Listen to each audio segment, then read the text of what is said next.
Welcome to Banyen Books, Branches of Wisdom, celebrating the joy of bright ideas and heartful lifelong learning.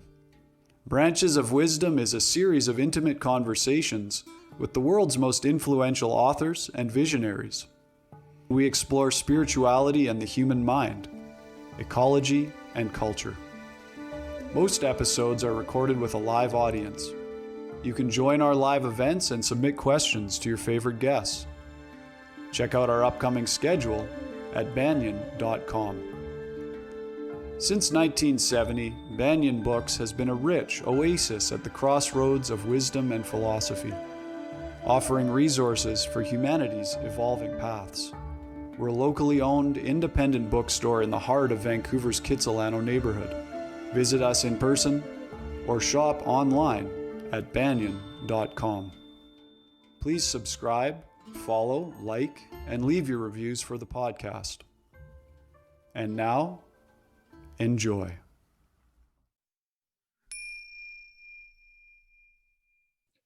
Thank you for the invitation. Now, maybe we can start by talking a little bit about the origins of Chöd and what is Chöd as a practice. In the book you write, Buddhism is rich with a variety of profound methods of working with our minds.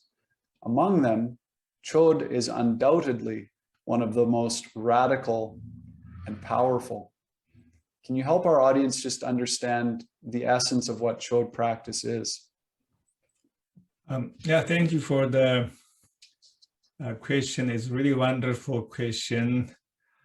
Chöd, Tibetan word, but the translation of the word is Chöd is a cutting through, which is a kind of self-explanatory.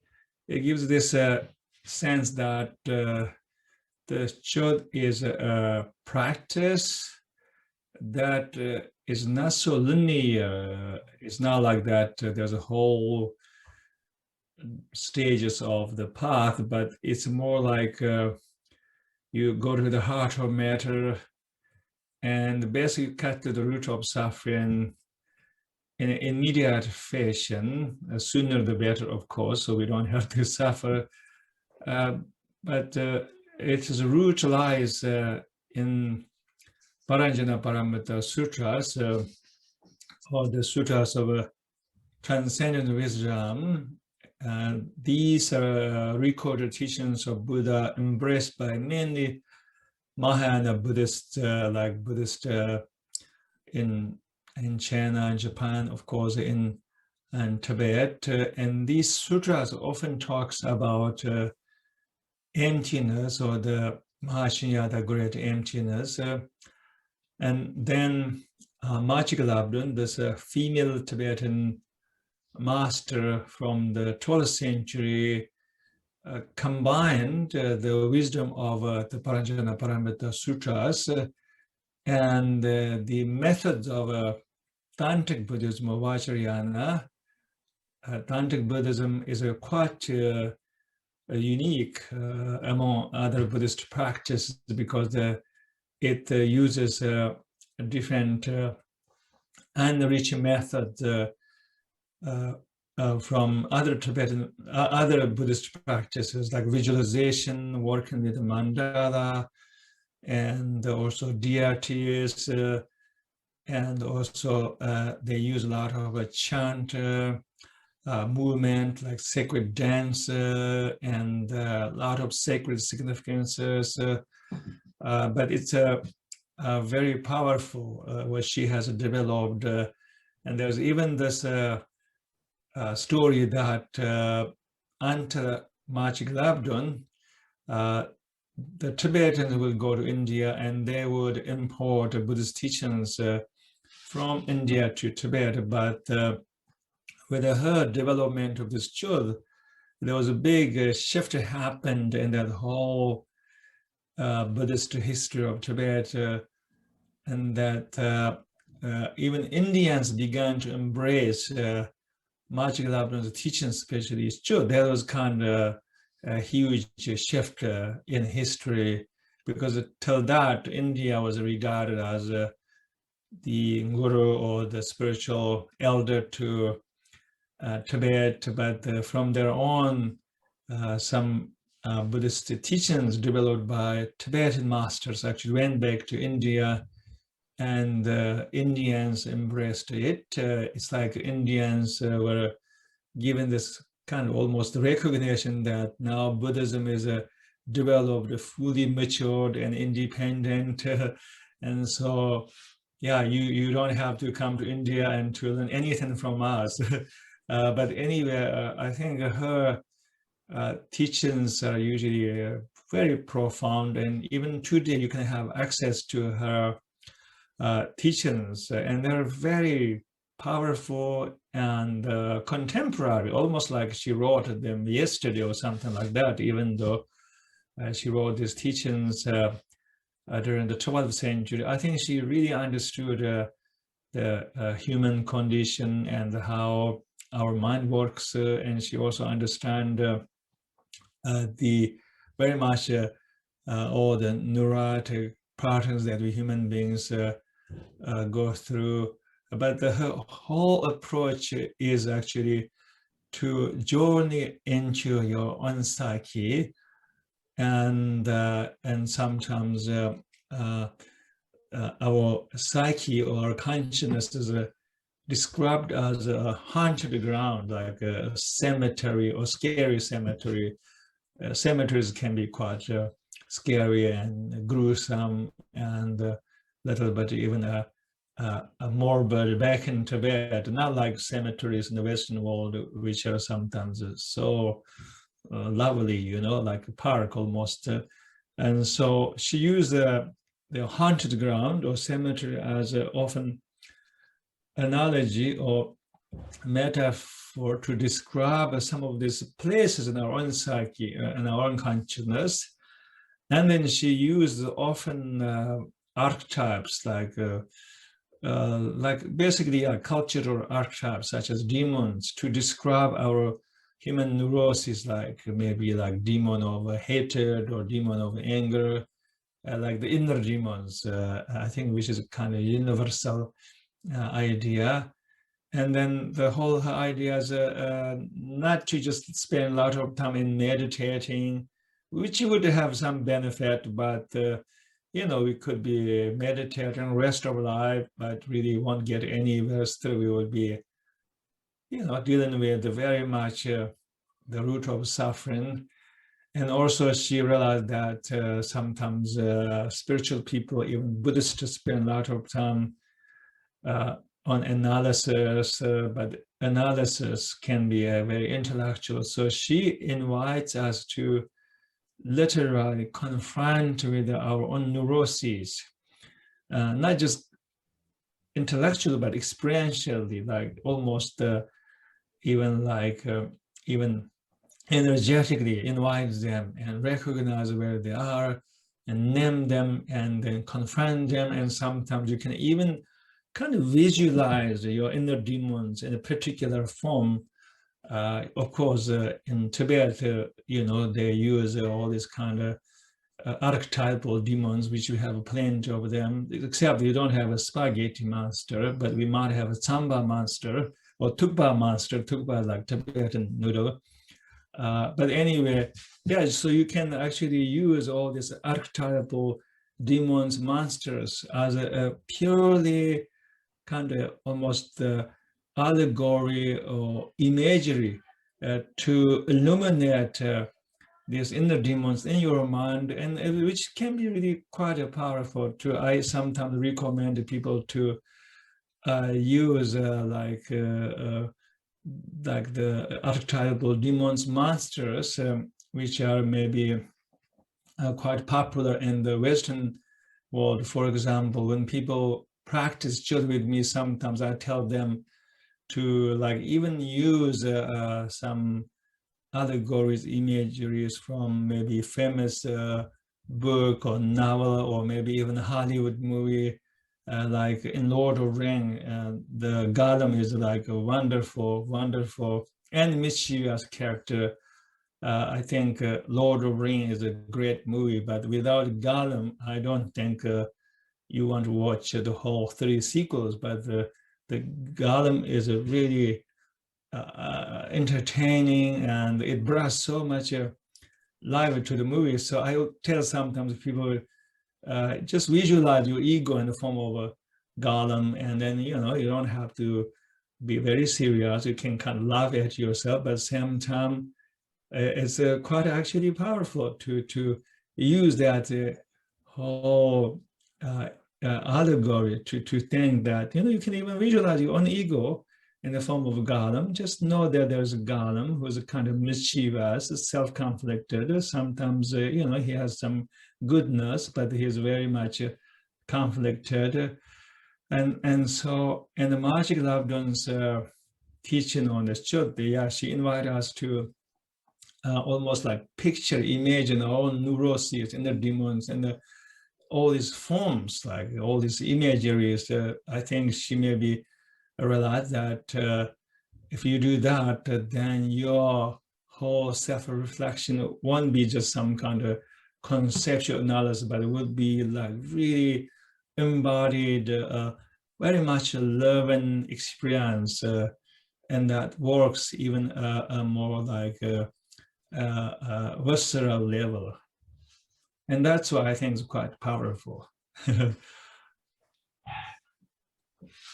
Thank you. One of the things that I was really fascinated by is throughout the book, your description of the chodpas, the practitioners who often would practice in cemeteries and these wild places to evoke, their own inner demons, fear and expectation and the like. I'm just wondering if, for our audience, you can explain a little bit about the way of life of the traditional chodpa practitioners and the role that they play in Tibetan society. Chodpas are very kind of almost unconventional. They're considered unconventional. They're very much respected in some sense. But on the other hand, of course, everybody can be chodpa too. But there are people who dedicated their entire life to just practice Chod, and sometimes they are kind of wandering mendicant, and they really basically kind of cut ties with, in some sense, all this conventional world around them, even though they will be very much engaged with the society. And some of them actually even live in a cave next to the cemeteries. And that's how kind of liberated they can be. But that can be maybe a little bit extreme for most people. But if anybody want to do Chöd, then sometimes you can go on the pilgrimage. You can go on the physical journey for like few months, and you carry this tent, which is called chodpa in Tibetan language. It's like almost like camping tent, literally, with one pole, and you carry that tent, and then you camp out at one side, and you do the whole Chod practice. Intentionally, you invoke all your inner demons, like demon of fear, loneliness, and security, and you basically allow yourself to face all your inner demons and that are hiding in dungeon of our psyche, and then basically you use this Chod practice to cut through your identification with these inner demons. And so you feel that there's liberation takes place in your consciousness. You feel you're no longer bound by them, but they continue to sometimes journey for days and days. The idea is that towards the end of the journey, either you do that 1 week or month, you're kind of supposed to feel that all these chains are gone in your consciousness. You feel that you're kind of freed in some sense. Of course, that does not mean that you'll be really completely liberated from there on. I'm sure as long as we live in this world, in this incarnation, we always would have some shadow to work on inner shadow. But I think many people have this aspiration that towards the end of journey, they're going to let go of some burden, some burden that they have been carrying all along, like feeling that they are going to be liberated, and which happens to many people. And Chod is also a very much ritual, very ritual in many ways, has a ceremony, has a particular liturgy. The chodpas often actually use instruments like dhamma, small hand drum, bell, and some of them would wear only white zan, which is Tibetan word for white shell, and some of them even kind of let their hair grow. They don't really take care of their physical appearances intentionally, and they spend lots of time practicing in the wilderness, which is kind of very interesting, because you'll see that in many Buddhist culture, monks, lamas, nuns usually practice inside the temple, but the chodpas, they usually spend lots of time in the wilderness and then do the practice, the whole ceremony. Indeed, Magic Labdon talked about the spatial characteristics of her path, Chöd, and one of them is that you can do this anywhere. You know, it's not like you have to be in any special place. You can do this Chöd anywhere. You can do that in a downtown, as long as nobody really minds. Maybe people think you're just street performer, but you know, while you're doing this Chöd, so idea is, it's not like you have to be in some special sanctuary or temple, but you can do this practice anywhere, either inside temple, in your living room, or maybe in a downtown somewhere, or at an office, like corporate office. But traditionally, many Sherpas actually travel in the wilderness, and then they practice sometimes by themselves. And I think, yes, when you are alone in the wilderness, when you do all these powerful practices, it brings up a lot of inner demons, you know, really lots of demons. And you can see not just they're there, but you can really see that the bondage, the kind of bondage, the energetic bondage between you and these inner demons, I guess we can call them kind of identification with our inner demons. And some Buddhist teacher even call and that bondage as a trawa, or like Tibetan word for like a web, almost like a web or nest that you're kind of stuck in it. So the Chöd is to cut through that sort of web, or that nets, right? Nets that kind of bind you into the neuroses.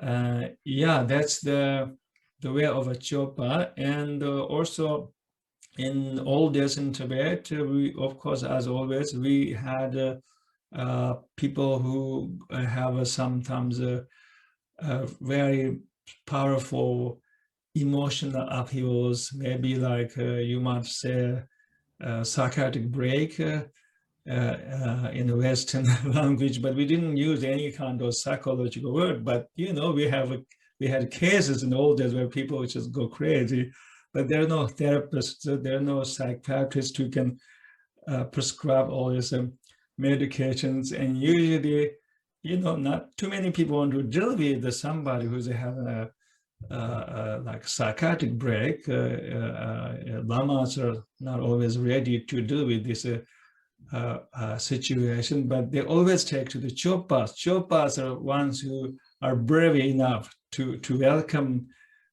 people who are really mentally sick, and sometimes they just do the whole practice as a heathen. And there are many cases, many real cases where people actually get healed from receiving that energetic transmission or the blessing from chodpas, who performs the whole practice as a means of healing, and that happens too. So chodpas are also regarded as sometimes a healer, but then there are a lot of people who practice this chod. They just don't call themselves as a chodpas. They just do that practice. But then there are people who literally call themselves as chodpas, and they tend to even lead very particular lifestyle, like not to get attached to lots of material possessions, like live really simply, and they kind of demonstrated that they're not really caught up in conventions.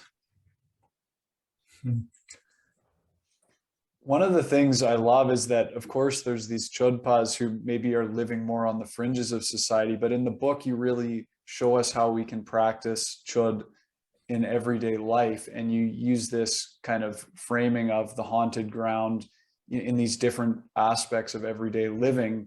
For instance, the haunted ground of society. And within that, I really liked when you talked about what you called the haunted ground of career. So you're looking at how we can practice chod in these everyday circumstances. If I can share a quote and then ask you a question. You write, "The illusion of meritocracy mesmerizes us into thinking that we can chase our dreams, get a lucrative career, and achieve glory.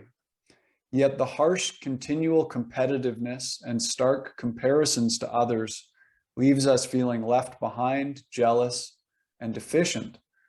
Desire for recognition, advancement, fame, achievement, and money infiltrate careers, causing suffering and confusion." I'm wondering if you can just illuminate a little bit for our audience how the career environment can become like a haunted ground of challenges and facing our inner demons so that we can practice. Yeah, thank you for asking me that question. Yeah, career, the world of career is, I think, a big haunted ground. Maybe has been like this all along, but I feel that this whole kind of ego mixed with a career is, in some sense, a modern phenomenon, and maybe it started in the West. Now it's all over. That whole haunted ground is everywhere, all over the world. But maybe it started from the Industrial Revolution. I remember that even in 1980s in the Himalayas, people lived very simply, and it's not like that you have to think about what a career you're going to have in the future. Basically, there are few choices for everybody. Either you become monastic, or you become nomad, or you become farmer. That's pretty much it. So there are three roles that you can play. Most of the time, because lots of people really didn't go to schools, and hardly anybody had a PhD during those days. But of course, the whole world is changing. Even Tibet is changing too right now. So now I think we are living in a very interesting era where we have a lot of choices. And in some ways, I think it's kind of wonderful because we are very much individualistic, and we can forge our individual identity. We're not just somebody. Everybody is now kind of special on their own, and we are born to a certain family, and then we like to think about what we want to do when we grow up. We have so many choices. Not like you have three choices: either go to monastery or become farmer or no. But you can think that maybe you want to be a pilot or whatever, or maybe computer programmer, or maybe president of the United States or someday, or maybe mayor of your own town, or maybe you want to become, I don't know, like a chef. Oh yeah, there's so many kind of choices, and I think modern world definitely empowers each of us to be who we are, to be individual, and not to just become just somebody But then we kind of have to figure out what our path is, and we have to also forge our identity. And so usually, you know, many people go to schools, and then many people continue their education, go into higher education institutions, and then eventually you will have a career, but the career becomes kind of your ego identity. It's more than just your survival needs. I think theoretically, if we have enough food, then we will be okay, right? We'll be, I don't know, we'll be happy, but we'll be content, theoretically. I remember reading this Tibetan text composed by a very famous Dzogchen master called Dinjum Naba from the 19th century. So I was reading his text, which is quite long, has like few hundreds pages. He's an amazing, extraordinary Dzogchen master. And he said that if you have a roof above your head and food in front of it, then you should be happy. And that was so profound to me. And it totally makes sense, right? Theoretically, but that's not how people are experiencing. I think most people are not happy because they have a roof above their head or food in front of them. Most people are not happy with just surviving. Most people are not happy with having a basic need. And because now the career becomes your kind of identity, and of course, the career is also sometimes very much way to earn our living, but it's more than that. There's whole kind of status involved, and then money involved, and some careers are much more glorious than other careers. It depends on the nature of the career. You know, some careers can be very lucrative job, and some careers not so much, and some careers are very glorious, desirable, admirable, and some career is not so maybe admirable. I don't know, but you know, I used to travel quite a lot on the airplane, and people ask me, what do you do? You know, there was a time that everybody talked with each other on the airplane. I remember that one of the things that people want to ask is what you do. It means what's your career? And I always had really difficult to tell people what I do, what my career is, because I realized that I didn't have kind of conventional career, because I was just traveling and teaching Buddhism and the meditation. So I didn't want to really I didn't know what to say. It was kind of a little bit of difficulty for me to tell people what my career is, but I guess everybody expects that you have some kind of career. And if I tell them what I do, maybe they immediately form some kind of opinion about who I am. You see, if I say I'm a doctor, maybe they think, oh, he's pretty cool. Or I'm a scientist, oh, they think he's cool. But if I tell them I'm you know, I don't know, maybe like gardener, who knows what they think about me. If I tell them doctor, maybe they want to get my phone number or something like that. I feel that people are ready to kind of judge you unconsciously, like almost like people are walking with some kind of this invisible measurement to measure your worth. They literally put your worth on the scale in modern world, depend on what you do, you know. I mean, if you go around, imagine that you work at White House. If you tell somebody, I work at White House, immediately they will think that you are a kind of VIP. But if you say, oh, I'm just somebody who cleans restroom, then who knows what people think about you. So I think people really identify with their career. And not only that, the society had this kind of almost unspoken kind of system in which that careers has a hierarchy. Some career is much more desirable, noble, and respected, and some careers are considered like inferior, and undealable, even though we don't say that, but there's this kind of invisible system that the society created, and many people are actually suffering from the system, and because many people are judged. And so, yeah, career is such ego thing, and sometimes, yeah, I feel there's so much to talk about, but I think the problem in modern world is that we don't know who we are, right? We really don't know sometimes who we are, and we are trying to kind of define who we are by all these kind of acquired conditions, the second conditions, either the the career or your social status or how much money you have, because there's part of us we don't know exactly who we are, and so we are trying to find the sense of self by basically acquiring these conditions, including career. That's sort of my analysis.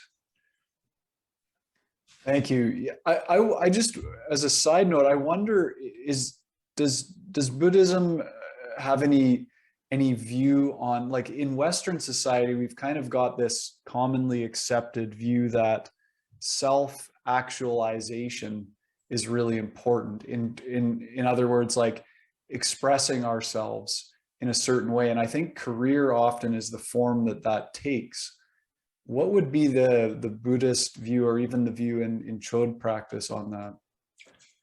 Yeah, self-actualization. I use that word too. I guess we can all give interpretation, our own interpretation on this very notion, self-actualization. I think it's a wonderful concept. It's nothing wrong with that.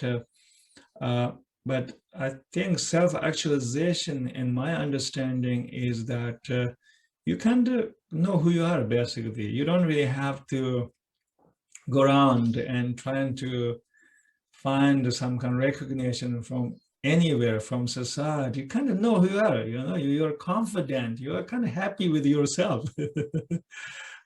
It's not like you have to, buy a red sport car to prove the world that you are worthwhile or you are cool or anything like that. It's not like you have to have some kind of achievement, like academic achievement or some, like very famous, whatever family that you're born to. I don't think you need any of them. And you don't need like approval from anybody. You're truly kind of content with who you are. You basically, yourself. To me, that is a self-actualization.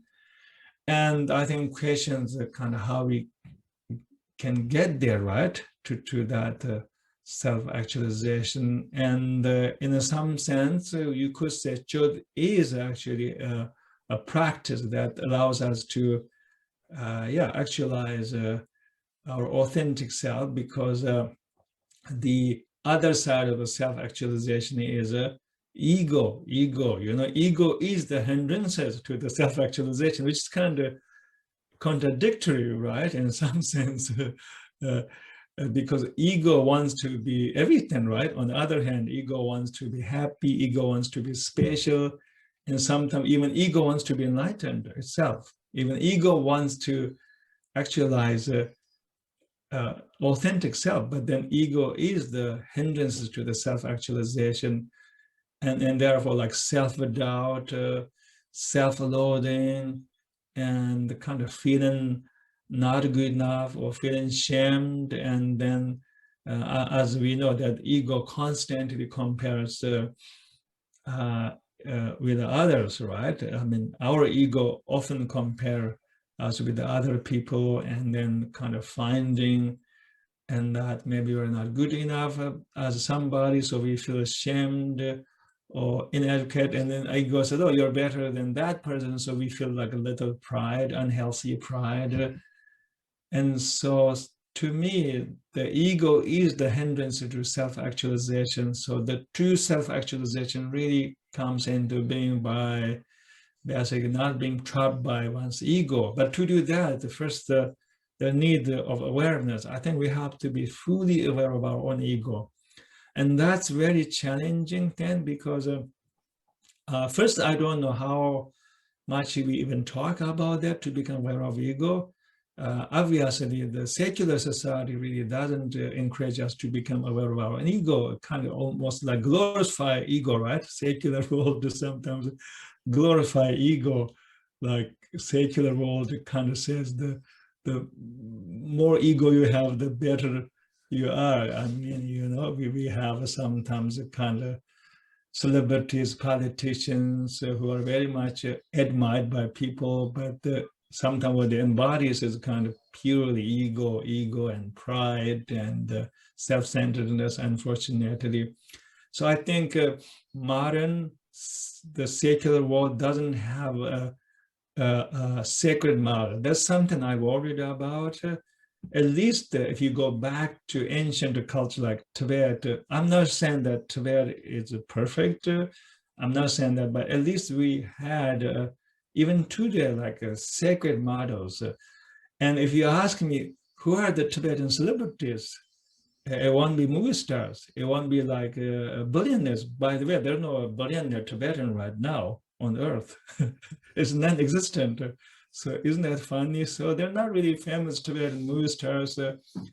And yeah, there's some famous Tibetan folk singers, but they're no like a famous Tibetan rock star, or they're not really like, you know, famous Tibetan pop band in the world. So our celebrities are sacred models. I know one Lama, he's really famous in Tibet.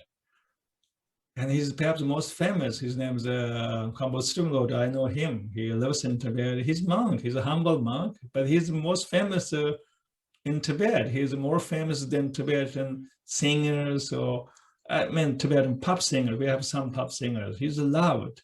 He has lots of followers on social media, and people try to actually follow him. But what he demonstrated is a humility, love, compassion, contentment, generosity. And so I feel sometimes the modern secular society is lacking in a sacred role model. So we need a role model, and that teaches us how to be truly content and how to find a meaning in a more spiritual values. So yeah, I hope what I'm saying is making sense. Oh, yes, that's really wonderful. Thank you. Before we get to our audience questions, there's one other question that I wanted to ask you.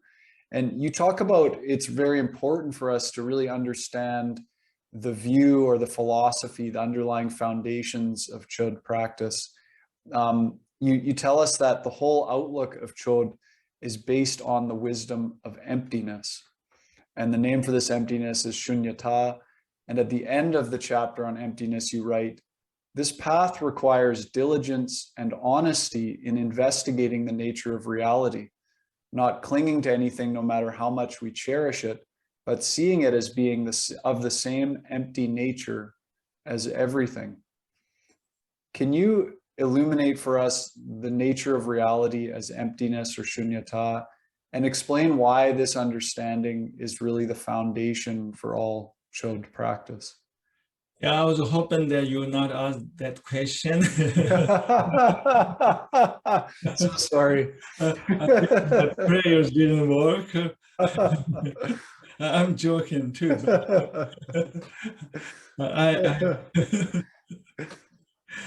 It's perhaps the hardest question you can ask me. Yes, but I'm glad that you asked me that question, because it's like the most profound topic that you can discuss, not just in my book, but in the Buddhist doctrine. By the way, my book is not really my book. I really haven't said anything that is a new. I just basically wrote this book as a more like contemporary interpretation of the Chod, which is very much based on the doctrine of emptiness or Mahashunyata.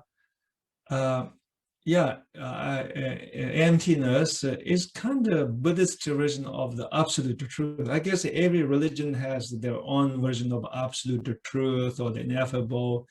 A lot of the theistic religions tend to basically define the absolute or the ineffable as a being, like entity, like supernatural entity.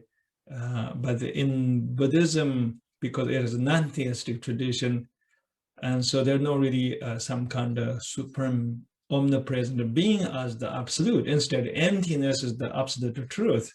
But the emptiness is not really thin, not some kind of thing that we can actually even understand. But in some sense, you can say emptiness is a really nature of all, the nature of reality. So there are different ways to really even talk about emptiness. It's not just there's one way to talk about emptiness, and that has been true even in Buddhism. Like there are some Buddhist schools of thought, lineages, and they teach you to study scriptures on emptiness, and they teach you to think and contemplate, analyze in order to realize the emptiness. And there's some lineages, they kind of teach you to drop everything, drop all your analysis, drop even the idea of emptiness. And so they teach you there will be some kind of openness in your consciousness through which that you can understand emptiness, which are supposed to be totally ineffable, that go beyond words and concepts and ideas. So it's such a rich topic, but I think in some sense, emptiness is not that difficulty. Yes, it is a difficulty, but it's not that difficulty to be understood. I think emptiness is, and in some sense, is not some kind of grand nature reality, but emptiness is sometimes a practice of kind of deconstructing illusions that we create in our mind, because life runs by illusion, literally, right? We can all know that. In some part of us kind of knows life is really run by illusion. So this human life is run by illusion. It's a big illusion, it's a giant illusion. And I do not mean life is not real, but it's an illusion.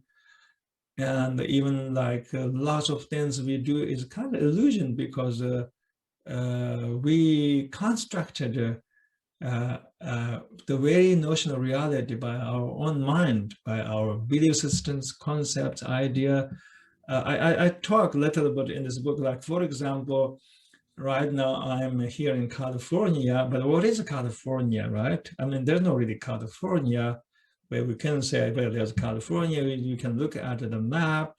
This is the border between California versus Oregon, another state. But the whole thing was, in an ultimate sense, mind-made. There's no really California. You cannot find anywhere. I mean, what is the border between California and Oregon, for example? So this is one example. So when you look around, everything that we are perceiving to be real is kind of mind-created reality. And so that's why sometimes maybe you feel that I love really spend time in the nature, because when you go into nature, there are no concepts. Trees don't have concepts, right? And then slowly kind of you begin to lose your concepts when you walk in the nature. And you kind of feel that even self dissolves, all your ideas begin to dissolve, your name, your identity, your career, your glory, if we have, everything can begin to dissolve. You become kind of almost inseparable with the nature, because there are no really concepts in the nature. The redwoods don't have concepts, and the rocks and earth, river have no concept, but human mind had concepts. And it kind of makes sense, because to be human is in some sense very amazing. It's so colorful. I think to be human is extremely colorful. That's what I kind of said.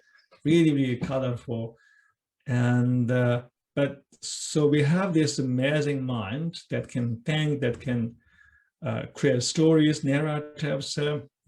So that's why I think human life is extremely colorful. I'm not saying that human life is better than life of, let's say, the bird, like, we have lots of birds around here. I would not say life of human beings is better than life of yak, the yak animal to be, but I think the human life is very colorful because we have this mind that has ability to create stories. But then, yeah, if we remember lots of things we think is a reality story, we'll be having a good time, right? Oh, this is kind of colorful, but we know it's all just a drama. Life is a drama, so we can enjoy it. But I think in the process of our minds creating all these stories, illusions, we forgot that what we have been creating is actually stories, illusion, and then get kind of lost in its creation. It's like, imagine human mind as a novelist who wrote a novel, fiction, and then she forgot that it was a fiction. And she began to believing that it is a real, it is true event. I think that's what happened to us. So emptiness is kind of this Buddhist way to kind of waking yourself up, letting you realize that you even don't have to deconstruct anything, but letting you realize that this whole thing, what we call life, is a kind of half real, half not real. How about that? It's like many parts of life that we are really holding on to as a kind of illusion. It's doesn't really have any kind of groundness in reality. Yeah, I think people can't know that deep down. I think people know that deep down if they can't allow themselves to be in touch with their innate wisdom, which we all have. But on the other hand, emptiness is really challenging too, because it's a very radical idea that the reality that we are holding on to is just mind created. It's run by show, illusion.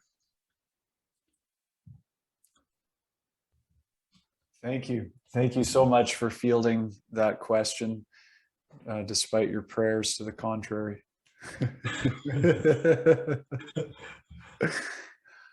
We have some nice questions coming in from our audience. If you would like to get to those now. Please. The first one is from Hoda, and Hoda says, "Profound grief. How do we navigate through it? Bowing my gratitude." Yeah, grief. I feel that we humanity is grieving all the time, and the grief is a part of life. It's very rich. You might like to listen to music that is kind of very sometimes beautiful but sad. Many people love to listen to maybe certain musics like classical musics. I listen to classical music quite often, and sometimes you listen to classical music, you watch like clouds drifting, or you watch sunset, or you watch maybe sometimes like dew on the grass. But I think there's some kind of this beautiful sadness in all of them, and that's how I feel. Maybe that's many people. I think there's kind of grief all the time. It's not like painful, it's kind of beautiful, but I think there's kind of grief all the time. And there's a real grief because we kind of we lost so much. When you think from that point of view, we lost so much. We lost many people we loved. We lost our grandparents. Some of us maybe lost this and that. We lost so many friends. We lost beautiful memories. We lost countless beautiful days and years, many decades, right? They were gone. Some of us lost 50 decades or 40 decades that we cannot claim back. Have you ever had this kind of experience that maybe you revisit a beach that you haven't been for the last 25 years or 30 years, you go back to that beach and you kind of sit there and you realize that, 20 years ago, I was here. I was much younger. And then you realize that that person is gone. And you realize that within that 25 years or whatever, 20 years, And so many of your friends actually literally went from this world. So I think we lose so much. We're always losing. Every night when sun goes down, we are losing something. In Tibetan culture, they don't really like sunset, which is very funny. That was kind of very much a cultural shock to me when I come to West, because everybody are completely just gung-ho about sunset in the West. And in Tibet, we don't like sunset, and we call it Shunyama means Shunyama means like the sun of the dead, because kind of, going away, the sun is setting, the sun is disappearing. It's like if the sun is a dying. That's the idea. So people really don't like that, because it kind of associate with the dying, and then they love a sunrise in Tibetan culture. It's just like that. Even when you look at a sunset, no matter how much you love it, but there's, I think, kind of disagree, because that sun will go away, right? That's that beautiful, orange colored, bright sky, unbelievably just beautiful, but it will go away just like that. I think there's always kind of grief that we're over losing all this countless magics. So I think grief is a fine part of life, but then we have a more like emotional grief when we lose somebody, like a family member. And in Tibetan culture, you theoretically you're supposed to go through the process of grieving for 49 days, and then you overcome it. I think that might work for many people, but I think there are some cases where you lose somebody, and you may grieve for a long time, and that's okay too. But now and then you might like to also look into your own grief, and just hold your own grief, and let it be as long as it needs to be. But at also same time, maybe sometimes grief can become kind of source of suffering too. And that's when our ego get lost in stories around the grief. So there are stories usually, and stories are stories. And then we can be really lost in the grief. Then we don't have to lose anything. We can lose something very maybe insignificant, and we can be really lost in the grief for a very long time. I don't know, maybe we can lose our old car, which is falling apart anyway, but somebody could be suffered completely over losing that old car, which is fallen apart anyway. I'm giving just a hypothetical example. So grief becomes unhealthy, becomes a source of suffering when our ego gets lost in the stories that it constructs around it. But the grief, as a pure experience, I think is very healthy. It's part of life. No need to try to move away from it, and then it would go away on its own, and it will stay in us as long as it needs to stay there. It has its own natural rhythm. Thank you. And thank you for the question, Hoda. There's a question from Lara who says, some people want to take this journey, but they fear that life will be quite stark and miserable when they detach from their comforts and possessions.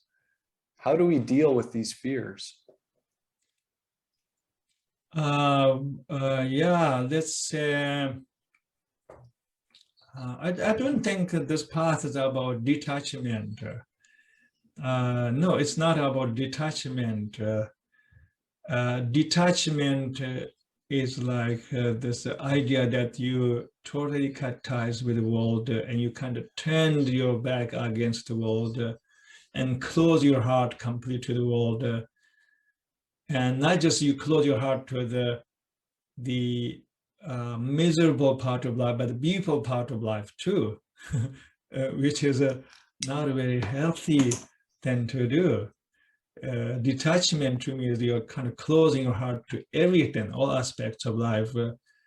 And life is very rich, and there are a lot of pain, but there are lots of also joy, and there are a lot of sadness, and there are lots of also just bliss too. Life is kind of big mixture of everything. It's like, wasn't there this expression in Taoism, like 10,000 joy or 20,000 sorrow? That's what life is. I think life is like Indian food sometimes, with just lots of flavors.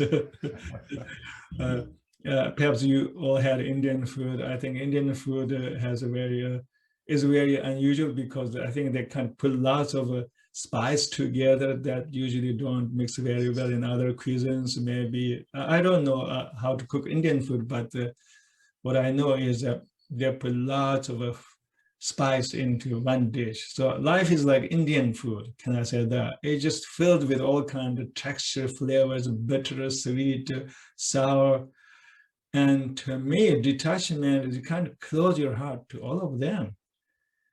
And then, yeah, so you can do that. And what you become is kind of stoic in not very good way.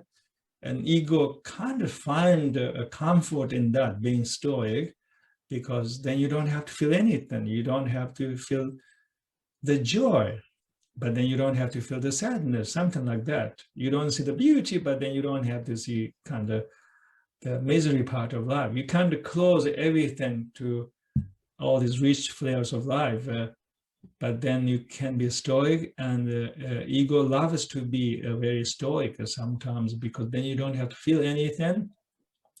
And then there's one feeling, which is that feeling that you're not feeling anything. That's sort of my joke, which can be kind of addictive for ego. You know, oh, this is a good. I'm not really having a good time, but I'm not having a bad time either. So maybe this is a better zone to be in my consciousness, because if I allow myself to feel beauty, then I'm going to soon witness pain and sorrow. Maybe I just have to close my heart to the whole thing together. That's what detachment is. This is not about detachment. This is actually about just cutting through your grasping to your concepts, ideas, to your like all this very powerful, but some ways is almost like a unprocessed old emotions. It's the opposite of a detachment. This is actually about engaging with inner demons. You engage them, you dance with them, and it should. You even invite them, your neuroses, instead of running away, and you feed them in your mind, literally, and you hold them, and then you find the liberation in holding and totally embracing your own pain, your own suffering. So it's the opposite of the detachment, but also, yes, we hear this kind of very lovely, it's almost like the kind of idyllic stories about chodpas who kind of went here from the world. Well, that works for some people in some cultures, but it's not like you have to be a wandering yogi in order to be a true chodpa. You can live wherever you are. You can have your usual life and be true chodpa. Yeah, you don't have to really give anything in the ultimate sense. Thank you. And thanks, Lara, for that question. I think we have time for one more audience question. I just want to remind everyone, our honored guest this evening is Anam Thubten, and we've been speaking about his new book, which is called Into the Haunted Ground, a guide to cutting the root of suffering from the Tibetan practice of Chod. And it's a very beautiful book, and I really encourage everyone to get a copy of it and read. Of course, you can get it at Banyen Books at banyan.com, or you can come into the store in person. A big thanks to our live audience. It's always so wonderful to have the live audience here creating these events with us. And a big thanks to Jacob Steele, who is our events curator and podcast producer, for everything that he does. One more audience question, if we may. It's from Gaia, who seems to be quite familiar with you. Perhaps you two know each other. She says, "Aloha, Rinpoche. I miss you being with us on Maui, Hawaii, but I have never missed anything that you do on Zoom. And of course, I read and love all of your books. My question is, why does it seem like the more practice I do, the more obstacles appear to show up? Do you think that it is because I need more opportunities to burn up karma? Or maybe it is something else. Perhaps I should call them challenges I need to meet. Your thoughts on this, please, Rinpoche."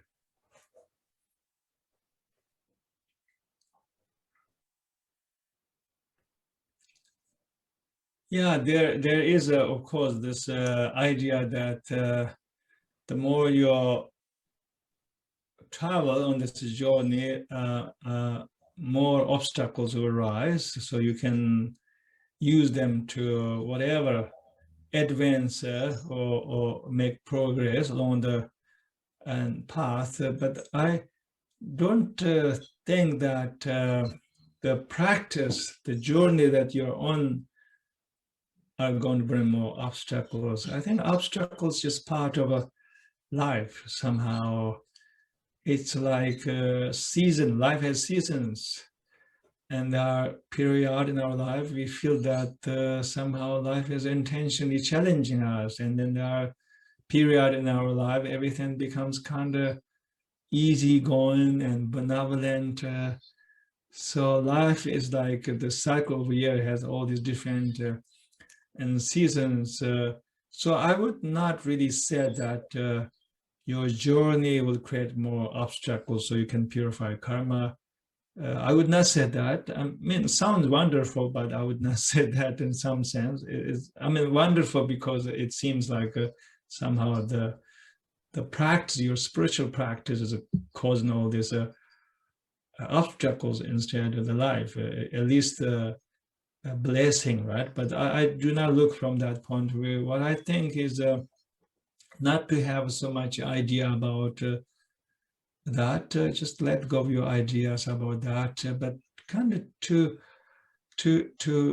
try to embrace obstacles as a path, as an opportunity to wake up, and then also there's this famous expression in Tibetan Buddhism, which goes, let me say that in Tibetan, means all conditions become friendly or something like that.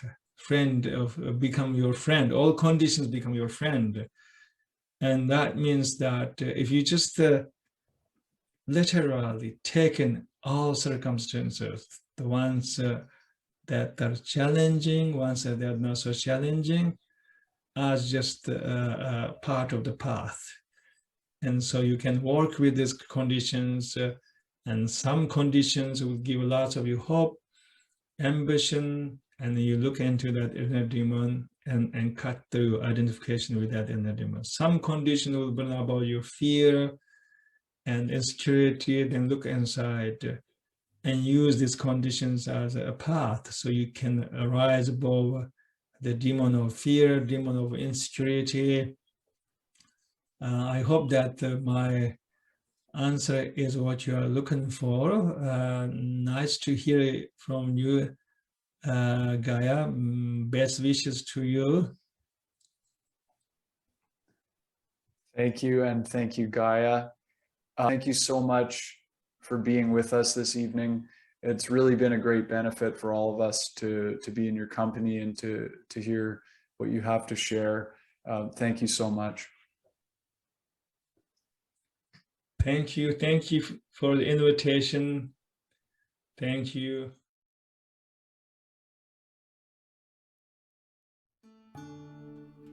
Thanks for joining us for Branches of Wisdom, a podcast of Banyan Books and Sound, Canada's spiritual and healing resource since 1970.